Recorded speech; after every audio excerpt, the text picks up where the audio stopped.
Բարև ձեզ սիրելի բարեկամներ, մենք առաջվա նման դեռևս առավոտի տաղավարում չենք, մենք մեր բարեկամների մոտ ենք,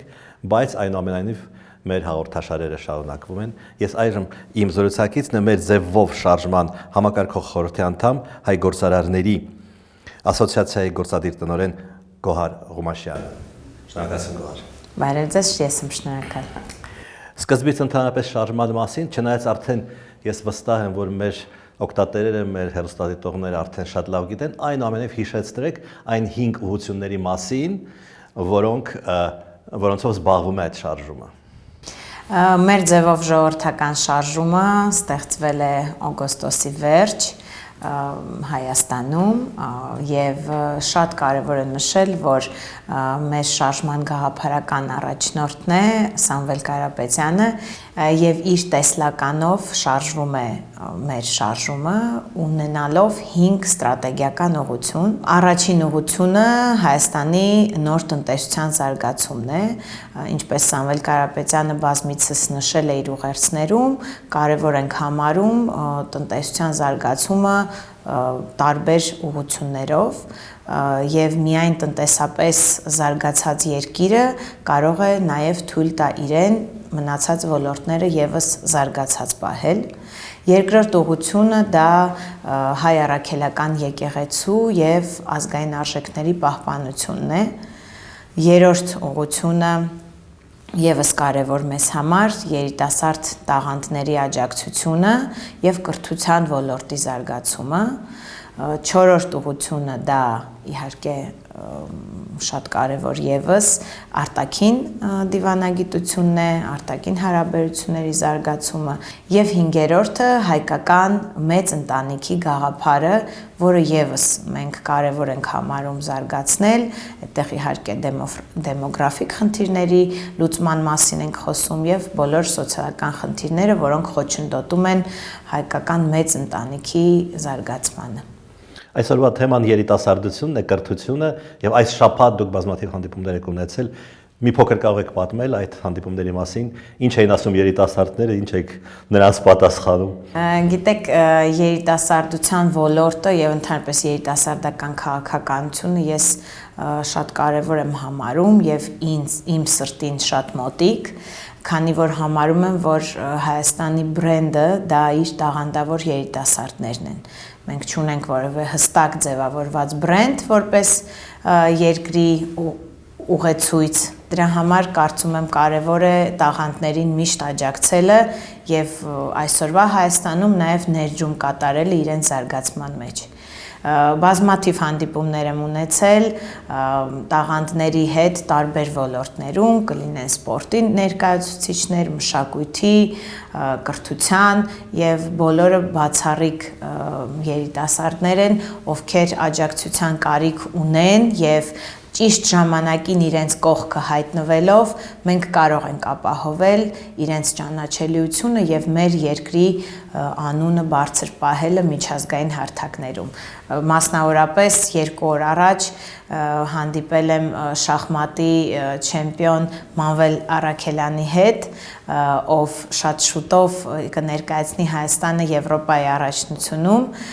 եւ մի փոքր աջակցելով իրեն, որպեսզի ինքը մասնակցի առաջնությանը, մենք բավականին այսպես գրագետ ուղի ենք իրեն օգնում կերտի եւ հասնի հաջողություն։ Փաստացի մենք ունենք մեր ապագա Լևոն Արոնյանին եւ օգնում ենք, որ ինքը եւս դա գիտակցի եւ այդ ամենը հասկանալով, գիտակցելով գնա դեպի հաղթանակ։ Ձեր ուղղությունը հենց երիտասարդ տաղանդներն են։ Այդ ուղղությունը եւ ազգային արժեքների ուղղությունը կարծես թե դրանք խաչվում են, որովհետեւ եթե երիտասարդը դաստիարակվում է, նա պետք է դաստիարակվի ազգային արժեքների հիման վրա։ Անպայման եւ դեռ վաղ տարիքում երիտասարդը, երեխան դաստիարակվելով ընտանիքում կարևորագույն արժեքները, որ պիտի իր ընտանիքը իրեն սերմանի, դա հենց հայրենասիրությունը եւ ազգային արժեքների պահպանությունը, այդտեղ մեծ դեր ունի սկզբում ընտանիքը, ծնողները եւ իհարկե պիտի չմոռանանք, որ երեխան պիտի հասկանա, որ պետությունը նաեւ իր մասին հոգ է տանում։ Այսինքն ոչ միայն քաղաքացին պիտի սիրի իր պետությունը, այլ նաեւ պետությունը պիտի հոգ տանի իր քաղաքացու մասին եւ միայն այս հարաբերությունների բալանսավորված լինելով մենք կարող ենք ապահովել երիտասարդների մոտ իհարկե ազգային արժեքների պահպանության գործողությունները։ Եթե կարելի է մի քիչ մանրամասն պետության դերի մասին, պետությունը ինչ պետք է անի։ Ենթադրենք ընտանիքում նա ոչ մի ազգային արժեք չի ստանում, գնում է դպրոց, հետո գնում է բու,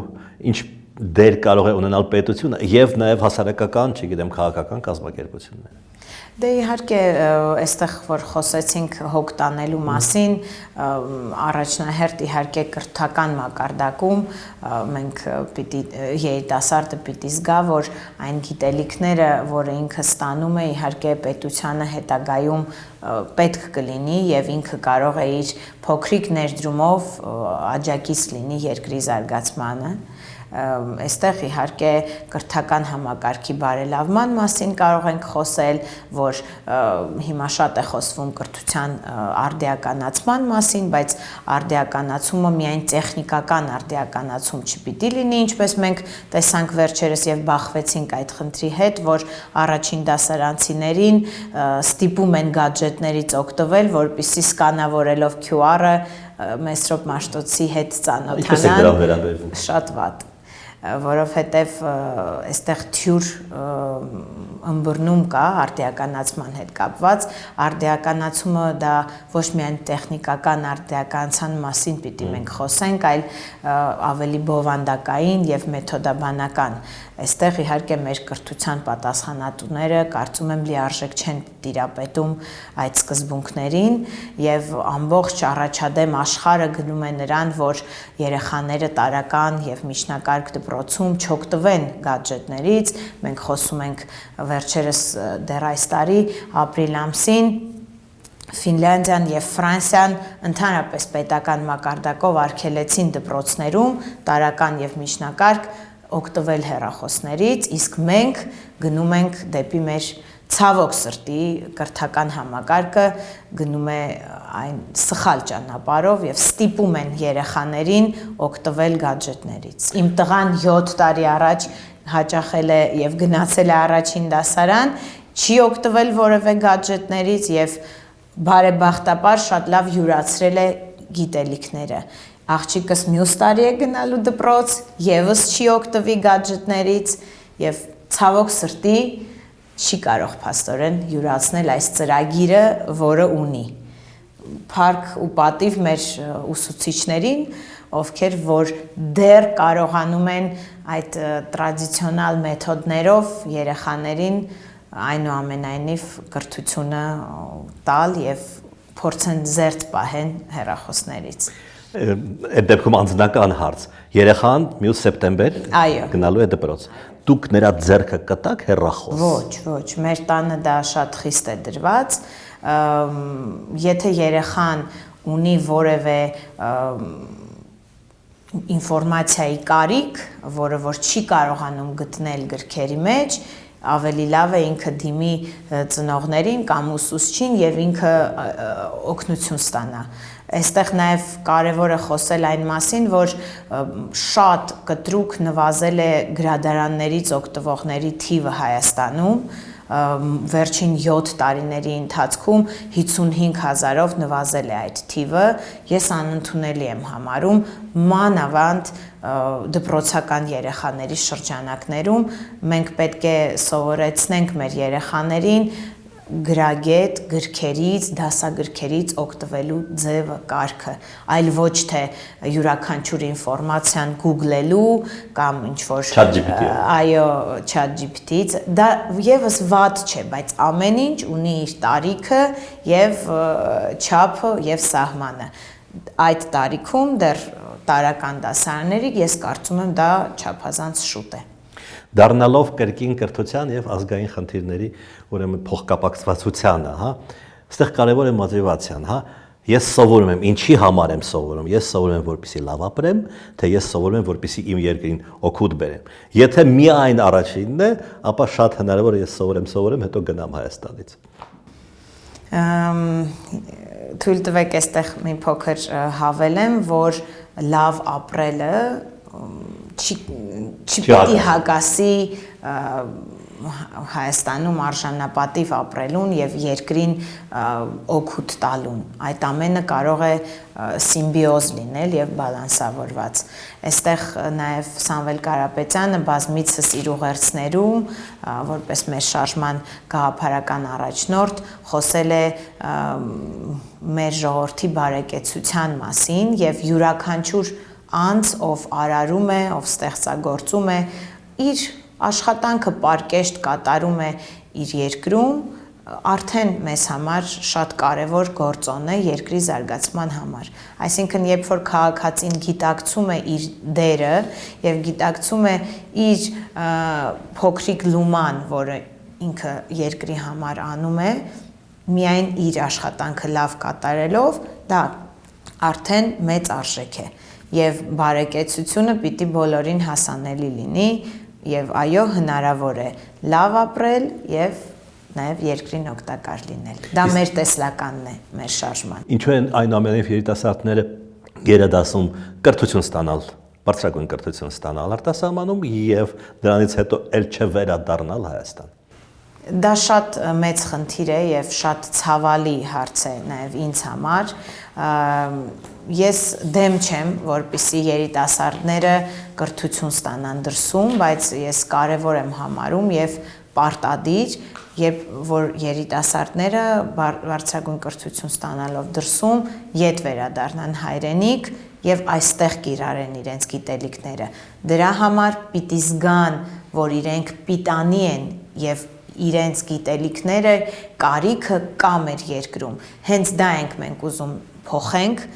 կրթական համակարգում, որպեսզի տաղանդավոր երիտասարդների աջակցությունը եւ կրթական համակարգի բարեփոխումները պետական ծրագիր դառնան եւ յուրաքանչյուր երիտասարդ, ով կկարողանա բարձր գիտելիքներ եւ բարձր առաջադիմություն ցույց տալ նաև արտասահմանում վերադառնա Հայաստան եւ այստեղ աջակից լինի, օգտակար լինի իր գիտելիքներով մեր երկրին։ Այստեղ եթե թույլ կտաք, անպայման ուզում եմ խոսեմ այս վերջին շաբաթվա իմ հանդիպումների մասին, նաև Սփյուռքում գտնվող մեր երիտասարդների հետ, ովքեր ինչ-ինչ պատճառներով լքել են երկիրը, հայտնվել են արտերկրում, Սփյուռքում, բայց իրենք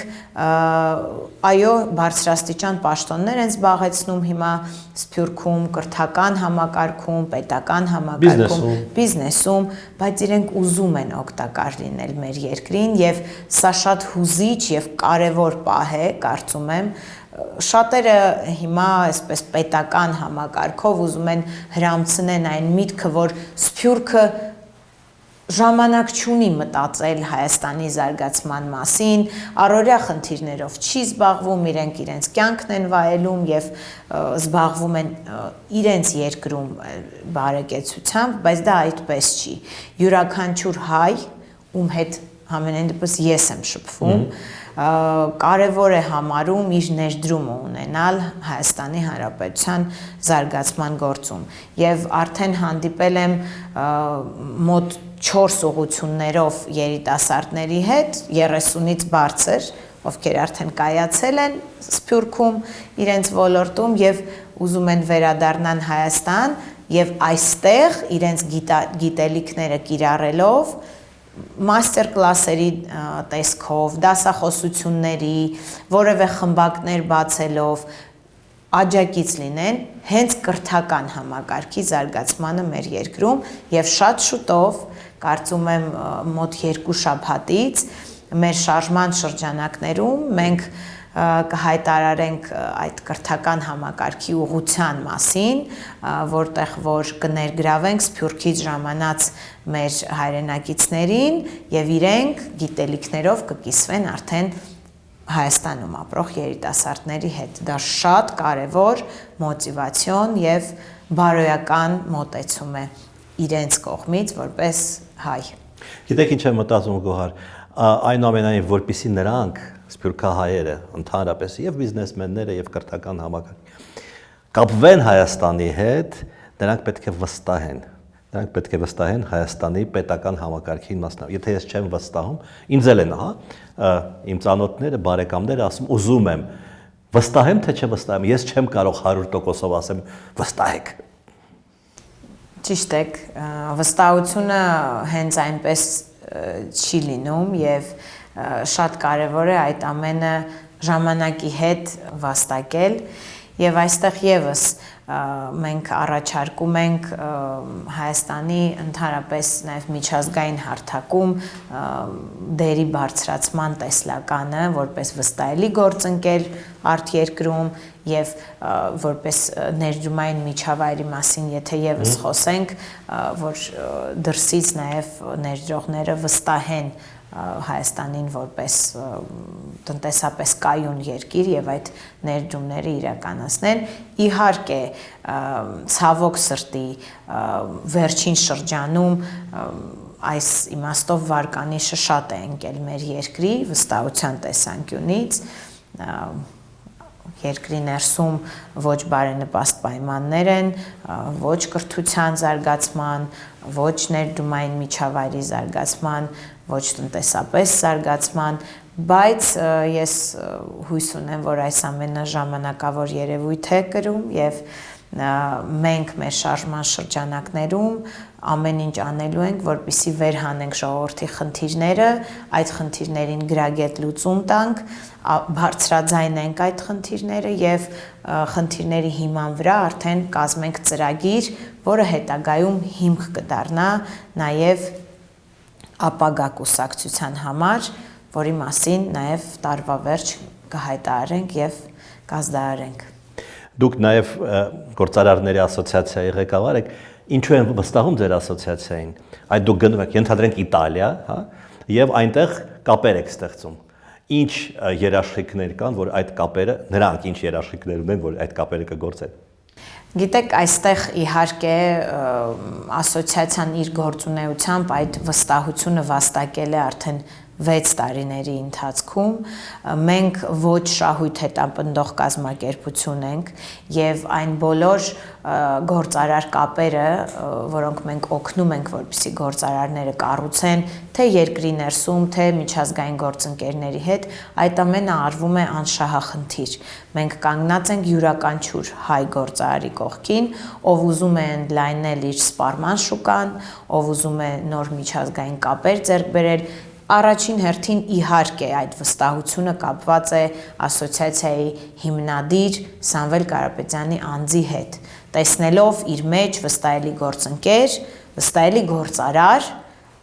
այդ առաջին հայացքից վստահությունը իհարկե կապված է իր անձի հետ եւ հետո արդեն ծանոթանալով ասոցիացիայի գործառույթների հետ տեսնում են, որ նաեւ կա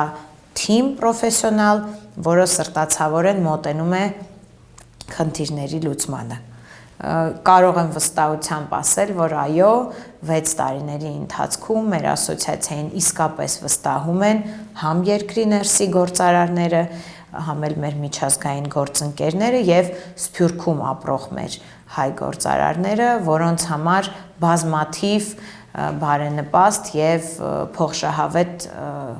պրոյեկտներ են իրականացրել։ Եթե վերադառնանք երիտասարդներին, Երևանում երիտասարդը կարող է ձեր Տերյան, ճիշտ եմ ասում, չէ՞, Տերյան 69 ձեր ուրեմն գրասենյակ գալ։ Իսկ շրջաններում, մարզերում երիտասարդ, դուք այնտեղ ունեք ինչ-որ կենտրոններ, թե նրանք պետք է գան Երևան անպայման։ Ոչ, հոկտեմբեր ամսից կգործեն մարզերում նաև կենտրոնները մեր ձևով շարժման եւ մենք այդ մասին կհայտարարենք մյուս շաբաթ անպայման հասցեներով հստակ մարզերով, քաղաքներով, այս պահի դրությամբ գործում է միայն Երևանյան գրասենյակը Տերյան 69 հասցեով, բայց մեր շարժմանը կարող են անդամակցել նաև առցանց, այցելելով merzevov.org կայքը, կամ միանալով մեր Telegram-յան ալիքին, այնտեղ հայտադիմումը լրացնելով, ամեն ինչ շատ պարզեցված է, շատ հեշտ, որպեսզի մենք քաղաքացիներին ավելորդ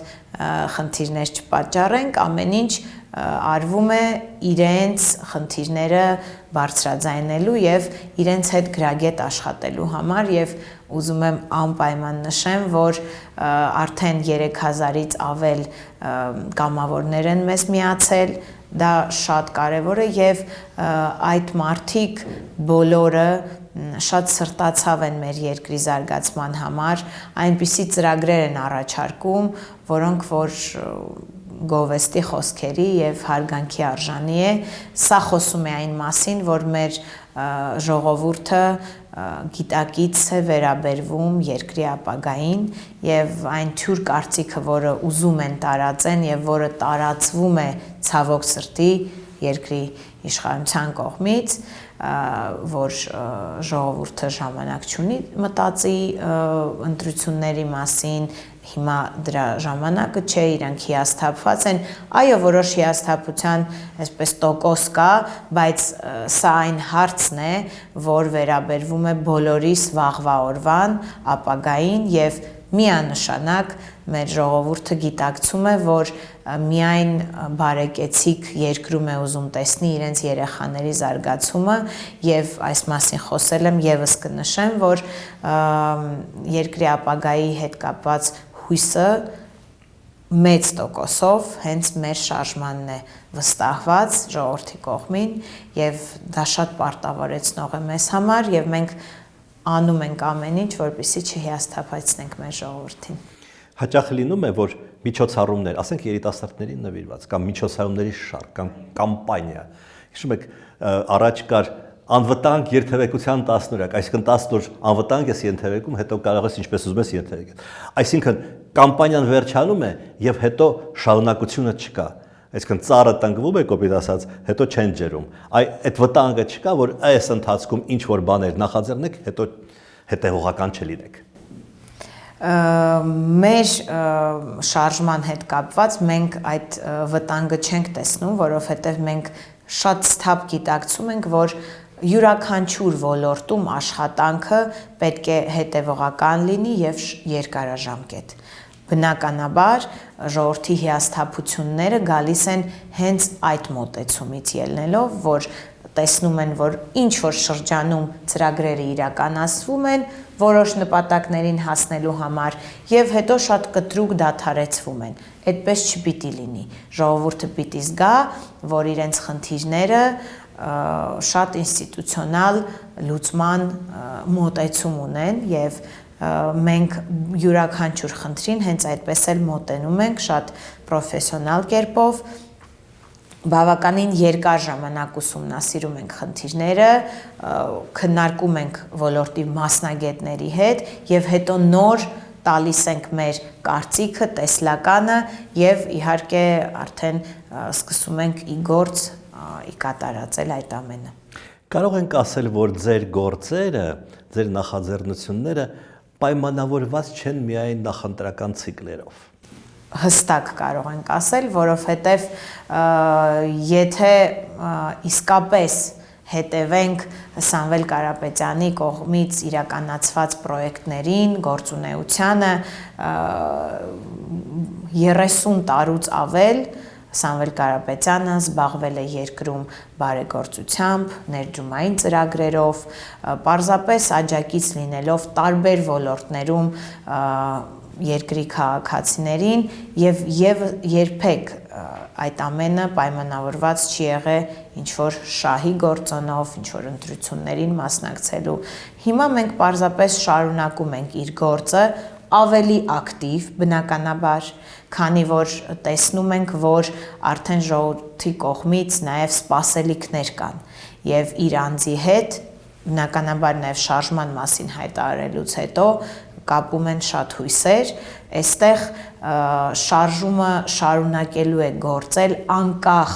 2026 թվականի ընտրություններից, շարունակելու է գործել անկախ քաղաքական process-ներից, որովհետև շարժումը ոչ քաղաքական է, հետագայում կբացվի քաղաքական կուսակցություն, որը կգործի այս ամենին զուգահեռ, բայց շարժումը իր բարի գործերով, իր տեսլականով, ազգային բարեկեցության ծրագիրը հիմքում ունենալով միշտ կշարունակի գործել։ Վերջին հարցը ոճի մասին, հա։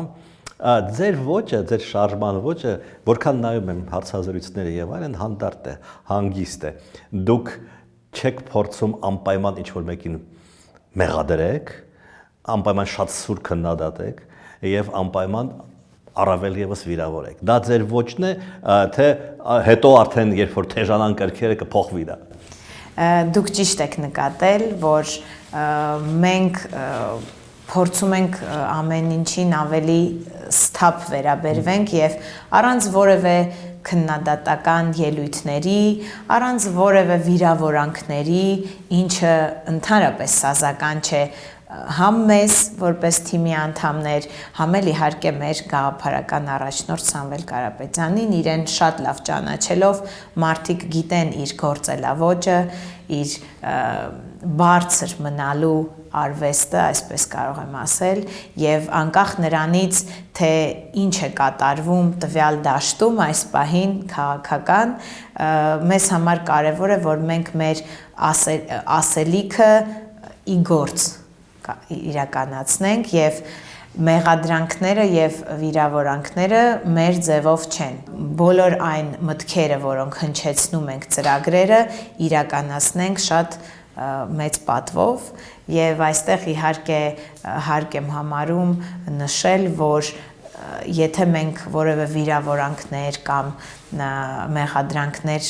չենք հնչեցնում, դա չի նշանակում, որ մենք նաև թույլ ենք տալու մեր շարժման հանդեպ զրպարտումները եւ մեղադրանքները, այս ամենը ունենալու է շատ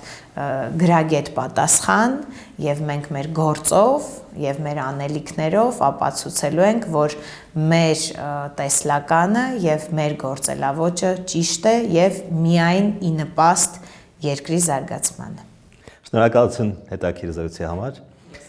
Սիրելի բարեկամներ, ես հիշեցնեմ, որ ես զրուցում էի մեր ձևով շարժման համակարգող խորհրդի անդամ Հայ գործարարների ասոցիացիայի գործադիր տնօրեն Գոհար Ղումաշյանի հետ։